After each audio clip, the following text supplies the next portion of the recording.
अस्सलाम वालेकुम नाज़रीन, मेहरान टीवी सां गॾु मां आहियां सरदार अली लाको ऐं सां गॾु साथ ॾींदो न्यूज़ एंकर मुबशर सोलंकी। सभ खां पहिरियां हिकु नज़र हेडलाइंस ते।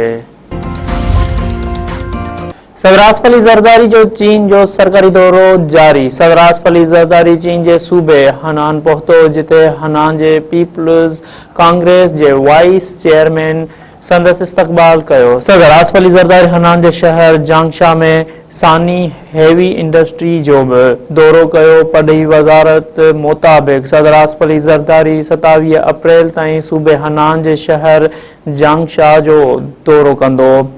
28 अप्रैल खां 1 मई ताईं चीन जे शहर सान्या जो दौरो कंदो।